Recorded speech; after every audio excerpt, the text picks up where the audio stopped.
דרכיה דרכי נועם וכל נתיבותיה שלום.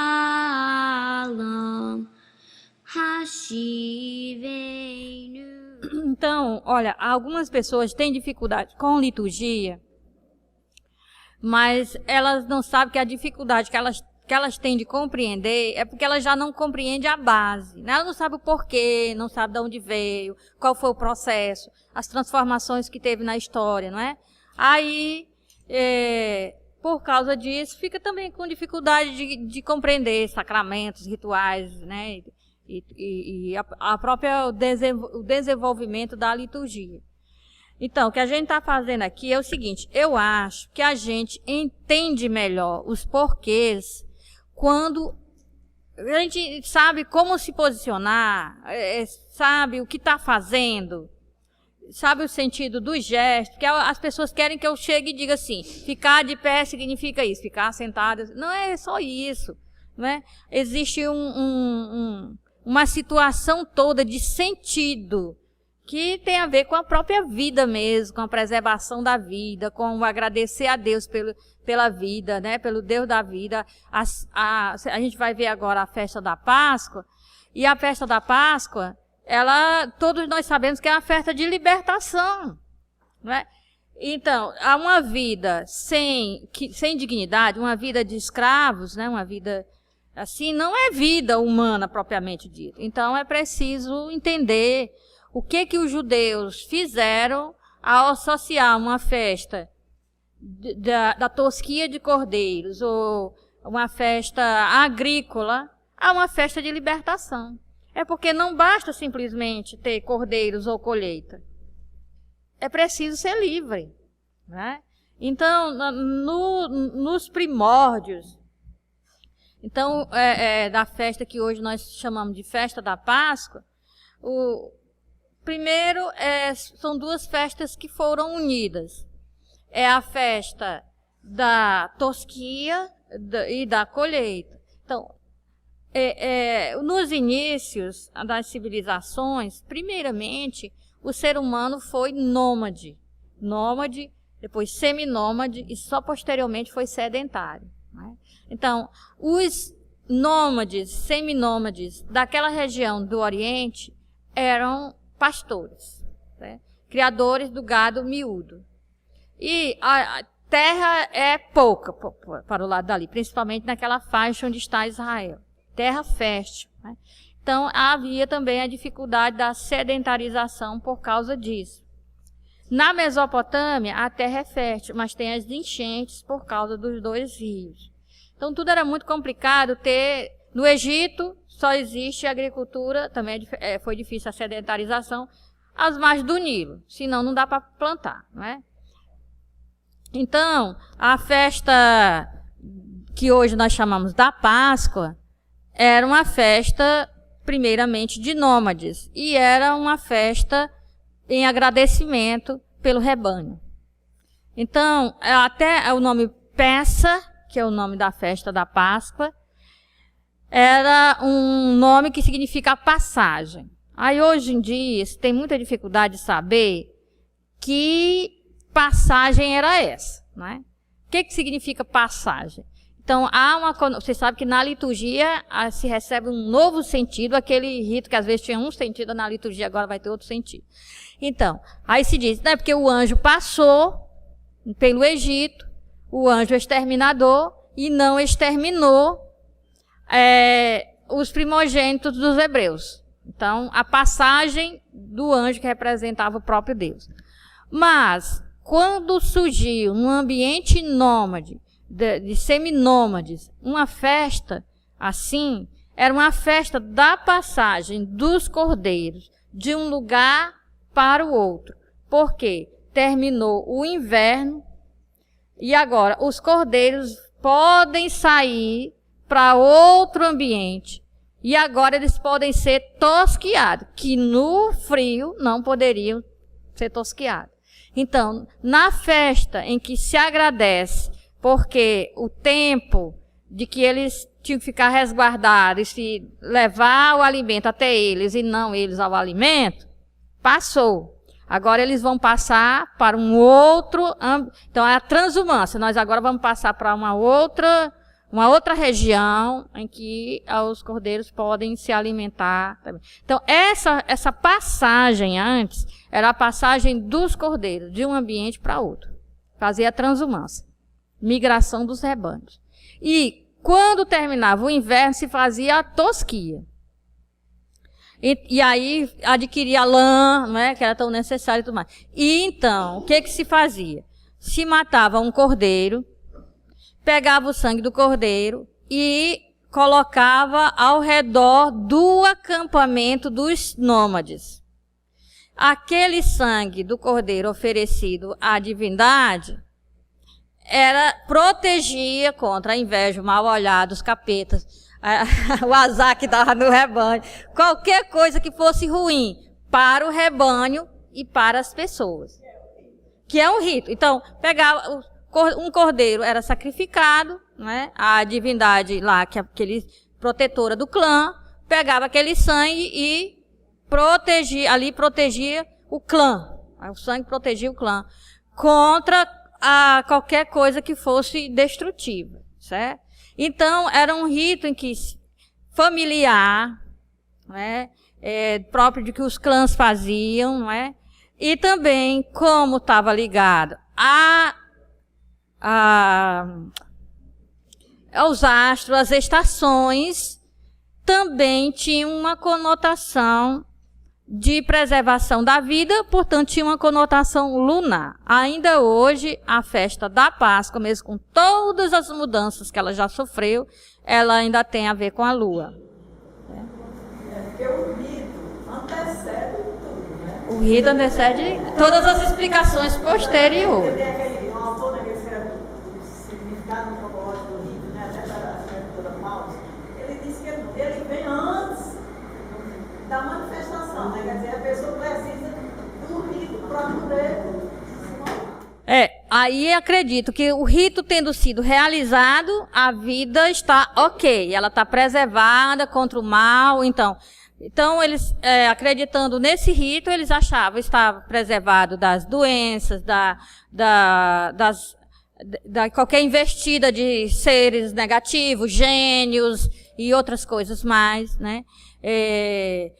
Deuses que odiavam o clã, que eram deuses de outro clã, de um clã inimigo que odiava aquele clã, podia querer agir contra aquele. Então, preservava a vida, garantia a fecundidade da família, preservação da família e dos rebanhos. Era um rito de nômades e seminômades.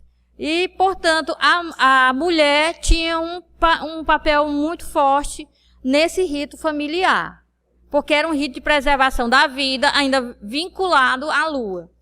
Ainda hoje, na ceia, no Seder, do que hoje os judeus chamam de pães ázimos, simplesmente, mas a Páscoa judaica, a mãe ainda hoje tem que dar início. A mãe é quem faz a oração inicial. Sem a mãe, não há possibilidade de se iniciar uma ceia que é familiar, né? Certo? Então, é importante essa questão da mãe dar início. Essa Páscoa cristã, que é celebrada somente nos templos, com a presidência somente de homens, é estranha ao judaísmo, porque é uma festa familiar. Então, eu dei uma palestra, escrevi um pequeno texto sobre a ceia de Jesus. Se foi uma ceia pascal, judaica, se foi um Seder, tinha que ter mulheres. É uma ceia de família. As famílias se reuniam para juntos comer um cordeiro, porque uma família não vai comer o cordeiro. E como celebraram? Como foi possível celebrar uma ceia pascal, judaica, sem mulheres? E na mesa, as famílias não eram no chão? Hã? Era colocado no chão, não tinha mesa. Não, mas saiu estar à mesa que nós falamos, ou tomar refeição, não significa mesa dessa. Estar juntos unidos para a refeição, não é? porque mesa não é só essa conotação aqui. A comida está exposta para ser tomada a refeição. E assim, você falando assim, que é familiar e que é estranho, quando o Papa Francisco lavou os pés das mulheres, teve gente que quis refutar isso, dizendo, não, Jesus só estava com os discípulos, não tinha nenhuma mulher lá. Quer dizer, mostra um total desconhecimento do que realmente é a ceia judaica. Mas inclusive tem a menção aí em documentos oficiais que até justificam a não ordenação das mulheres, porque na última ceia de Jesus, enquanto ele instituiu o sacramento da Eucaristia e da ordem, não havia a presença de mulheres. Certo? Então, veja, isso aí não justifica, porque primeiro, Jesus celebrou a sua última ceia com os seus seguidores, com a sua comunidade, com a igreja, portanto, porque senão nós não poderíamos celebrar. A ênfase ali é que Jesus, com os seus, celebrou a ceia de Páscoa e deu um outro sentido à ceia pascal judaica, deu um sentido de se colocar como sendo a morte e a ressurreição dele. Primeira coisa é isso. Segunda coisa é que o Evangelho não está descrevendo a ceia, ele está apenas dizendo o que Jesus ensinou na ceia, porque a ceia todo ano se fazia, todo mundo sabe como é a ceia judaica, ninguém vai descrever a ceia judaica. Então ali não se está dizendo como é uma ceia judaica, mas está dizendo o que Jesus disse e fez numa ceia judaica. Então, por isso não é necessário dizer que tem mulheres e crianças ali, quantas pessoas tem, porque isso aí é óbvio, né? Certo? Então, quem quiser ver as heresias que eu escrevi, está lá no site do Instituto Religioso Nova Jerusalém. Eu faço muitas perguntas, porque dentro do judaísmo, as pessoas garantem que é uma ceia judaica pascal, um seder de peça, uma ceia judaica que Jesus celebrou sua última ceia, foi uma ceia judaica. Se foi uma ceia judaica, foi uma ceia judaica. Então, tem esses elementos. Então, eu faço perguntas. Não é? Pelo menos perguntar a gente pode. Perguntar não ofende, certo? Então, tem papéis bem definidos nessa ceia pascal. Essa ceia, no judaísmo, na Bíblia, ela já está unida, tem algumas passagens bíblicas que ela está separada, em outras ela está unida, com uma outra festa, que é a festa dos sedentários, é a festa de quem já está nas cidades, quem planta, quem está nas aldeias, quem colhe, que é a festa dos pães ázimos. O Hag HaMatzot, né? A festa dos pães ázimos. Matzah é o pão sem fermento. Matzot é o plural, né? Os pães sem fermento. Pão é feminino. Né? Então, que festa é essa? É o seguinte, quando iniciava a colheita dos grãos e moer os grãos, começava o ano novo agrícola. Certo? Então, o que acontece? O que é o fermento? O fermento é a massa apodrecida, a massa azeda. Então, eu coloco massa para azedar e aí ela vai servir de fermento. Vai azedar, né? Pó comprado em pacotinhos ou em latinhas. É massa azeda. Fermento é a massa fermentada, né? Aí eu coloco um pouco daquela massa apodrecida, aquela massa azeda, e aí ela vai fermentar a massa que não está azeda. Então, o que acontece? Eles achavam que dava azar, né? Fermento do ano passado no pão de agora, de hoje. Então, digamos assim, começou a parte da colheita dos grãos. Aí, então, se começou a colheita dos grãos, começou o ano novo agrícola para essa civilização aqui, sedentária. Né? Então, eu vou moer aqueles grãos, faço farinha. Vou fazer o pão novo desse ano aqui. Né? Então, eu não posso pegar o fermento do ano passado, que a massa que tem é da semana passada. A semana passada era o ano passado. E colocar nesse pão novo. Por quê? Porque também nessa festa se dizia, começa tudo de novo. A gente tem que fazer um ritual de penitência, de perdão. Né? E aí começar um ano novo com a vida nova, sem estar devendo nada a Deus nem a ninguém. O judaísmo posterior dividiu essa festa, a festa dos pães ázimos ficou junto com a festa da Páscoa, e o Rosh Hashanah, o Ano Novo, ficou numa outra época, né? Que continuam fazendo a mesma coisa. Fazem 8 dias de pedido de perdão, não é? Certo? E para começar o Ano Novo, vai reconciliar. Aí tem o Yom Kippur, 8 dias depois do Ano Novo, em que são 0 quilometragem dos pecados, né? Todo mundo fica ok com todo mundo e com Deus, e aí começa uma vida nova no Ano Novo. Então, no ambiente do início da sedentarização, em que a agricultura era muito importante, os 8 primeiros dias do Ano Novo, ninguém comia pão com fermento, porque todo o fermento era do ano antigo e ele tinha sido queimado. Então, queimava o fermento do ano antigo, no ano novo. No primeiro farinha que fizeram do ano novo, coloca a farinha para apodrecer. 8 dias depois, ela já é fermento. Certo? Ela já é farinha azeda, ela já é fermento. Era assim que ele dizia. Estou dizendo a palavra apodrecer, porque era isso que significava mesmo lá naquela época. Certo? Então, aí, só 8 dias depois é que eu tenho o fermento desse ano para fermentar o meu pão. Então, asmo quer dizer sem fermento. Eu ainda não estou falando de como ficou a festa dos pães asmos. Eu estou contando como começou. Então, como começou a festa dos pães asmos, começou assim. É ano novo, agrícola, não posso usar o fermento do ano passado. Então, eu passo 8 dias comendo pães asmos, quer dizer, sem fermento. Ou matzos, quer dizer, sem fermento. Pão sem fermento. No singular, matzah, né? Pão sem fermento.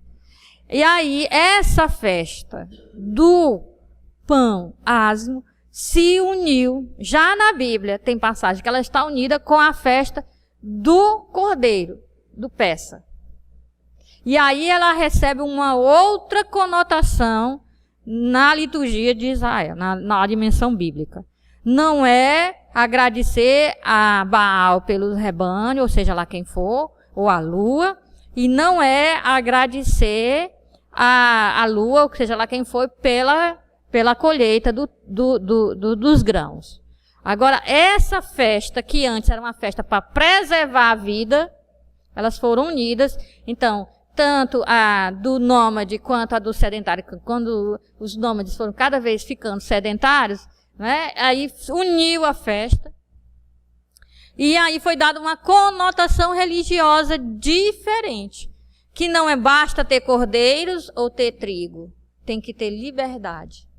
E aí a festa da Páscoa, junto com a festa dos pães ázimos, é a festa da libertação, da saída do Egito. Aí Jesus Cristo dá uma outra conotação. Se você é livre aqui na sociedade do Império Romano, mas você é escravo do pecado, você não está livre. Então, mais uma conotação. Está entendendo? Então, o desenvolvimento da festa passa aí. Mas tem resquícios ainda no Seder, quer dizer, na ordem, né, no desenvolvimento da refeição, porque a festa da Páscoa, o que é principal na festa da Páscoa é a refeição. E eu falei na semana passada, no sábado aqui, né, no nosso primeiro encontro, que o sacrifício mais antigo é uma refeição com pão e vinho, não é? E azeite e o caldo do cozido de um animal, se tivesse, né? Que era uma coisa feita pela família. É uma festa familiar. E que cada pessoa tem o seu papel. A festa da Páscoa, ainda hoje, é no judaísmo uma festa que se tem na família, né? Aqui em Fortaleza não tem sinagoga, os judeus se reúnem num hotel, né? Tem um hotel que eles celebram o Seder, né? A festa dos pães ázimos. Ele não chama mais de Páscoa, porque falta o cordeiro, né? Então, Páscoa tem a ver com cordeiro. Passagem, lembra, era a passagem do cordeiro para uma outra situação. Então, peça é o nome que se dá ao cordeiro que era imolado. É o cordeiro da passagem. Né? Então, no Egito ficou o cordeiro da passagem, da escravidão para a liberdade. E ela foi recebendo no judaísmo várias conotações e que no ambiente do cristianismo já se torna compreensível quando a gente vê que essa festa extrapolou os textos bíblicos e receberam outros sentidos que não estão na Bíblia. que vamos tentar ver, né?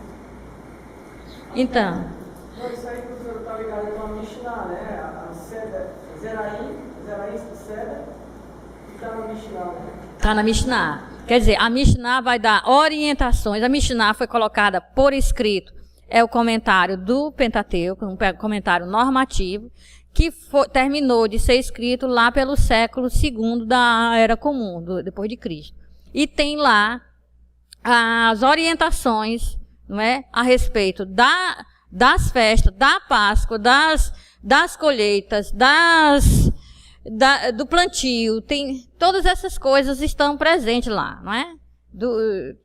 Então, tentando dar as normas de como isso poderia ser realizado posterior à escrita é uma tentativa de entender a Torá e tirar da Torá normas litúrgicas e cotidianas de textos tão antigos. Não é? Então, somente depois de uma reforma religiosa é que o cordeiro passou a ser imolado no templo, uma exigência de que o cordeiro fosse imolado no templo. Isso não existia. Se imolava o cordeiro no lugar onde a família vivia. Colocava o sangue, o cordeiro sobre uma pedra que não fosse talhada, ali aquela pedra servia de altar, imolava o cordeiro, tirava a parte que ia proteger a família e cobria o resto com a terra, e pronto, ali fazia todo aquele rito de comer o cordeiro em família. Aquilo ali era uma coisa sagrada e a festa era toda na família. Então, não se sabe, os autores ficam com dificuldade de entender se o cordeiro passou a ser imolado no templo na época de Josias, na reforma de Josias, do rei Josias, ou na reforma de Esdras, né, na volta do exílio. Não se sabe. Provavelmente foi na reforma de Esdras, porque a reforma de Esdras foi que colocou tudo dentro do templo, né? E exaltou o sacerdócio, porque o sacerdócio passou a ter poderes políticos também, né? Na mão do sacerdote estava a religião, o governo do povo político, ele governava em nome do imperador persa, e o dinheiro também estava, porque o dinheiro era guardado, todas as pessoas que tinham economia guardavam no templo, né? Era depositado no templo. Então o templo era banco central, era sede do governo, era tribunal de justiça e era um lugar de liturgia, né? Então possivelmente foi no tempo de Esdras que houve a obrigação de se imolar o cordeiro no templo de Jerusalém, mas imolava e saía, porque vai comer em família, porque a festa é familiar. Tá? Então, muitas pessoas que iam à Páscoa, lá em Jerusalém, durante a festa da Páscoa, iam a Jerusalém, o cordeiro imolava no templo e depois voltava para Jerusalém, era lotado. Quem não ia a Jerusalém não celebrava o ritual de comer o cordeiro, porque se o cordeiro tinha que ser morto em Jerusalém e a pessoa não foi, ela comia os pães ázimos. Então, só não tinha a parte do cordeiro, mas a refeição com o pão e o vinho era comum. Na Escritura não cita o vinho nessa refeição, não é? Mas já nos textos que falam desse rito, já falam dos 4 cálices de vinho que tinham que ser tomados e abençoados, cada um significando uma coisa. A gente não vai entrar muito nisso, porque nós estamos vendo aqui uma maneira geral, liturgia judaica, liturgia cristã. Mas nesses livros que eu citei sobre a liturgia judaica, vocês podem ver muita coisa sobre isso, não é? Então, no tempo de Jesus, o cordeiro morto no templo, segundo os sinóticos, né? E aí, Jesus come essa ceia pascal com os seus amigos numa casa que possa caber todas essas pessoas. Obviamente que se só fossem 12, não precisaria ter uma casa reservada para isso, né? Então, o que vem que está entre a Bíblia, o texto do Antigo Testamento e o Novo Testamento? Isso aí precisa ser preenchido, porque quando eu vejo essas literaturas que estão depois do Antigo Testamento e anteriores ao Novo Testamento, que eu vou compreender aquilo que Jesus fez. Eu vou compreender melhor. Então, o que eu tenho? No livro apócrifo dos Jubileus, eu cito aí, né, ele fala que a celebração da Páscoa é, na realidade, a celebração do sacrifício de Isaac. Que ao dar o seu filho a Deus, que a Páscoa foi instituída. Então, ele vincula a Páscoa não à saída do Egito, mas ele faz retroceder a Páscoa para que dizer assim, o cordeiro que os judeus comem na Páscoa, na realidade, é a oferta de Abraão a Deus. É, na realidade, o cordeiro que substituiu Isaac. Então, é que eles estão se apropriando a vida de Isaac, não é? É que está sendo distribuída para que o povo, uma vida consagrada a Deus, para que o povo se torne consagrado. Então, ao comer a Páscoa, o povo se torna tão consagrado a Deus quanto Isaac foi consagrado a Deus. Então, através da alimentação daquele cordeiro, naquele rito, diz o livro dos Jubileus, as pessoas se tornam sagradas, pertencentes a Deus. Porque Abraão, de fato, deu Isaac para Deus. Se Isaac foi substituído pelo cordeiro, é porque Deus não se agrada com a morte de ninguém. Ele quer a vida. A vida foi dada. Então chama-se Akedá Isaac. Por quê? Porque Akedá quer dizer amarramento. Então Isaac foi amarrado, foi posto no altar. Quando os judeus comem o cordeiro da Páscoa, diz o livro dos Jubileus, eles estão comendo aquele cordeiro que substitui Isaac. E naquele rito eles se tornam amarrados sobre o altar, ofertados a Deus através de Abraão. Então, Isaac é o cordeiro pascal.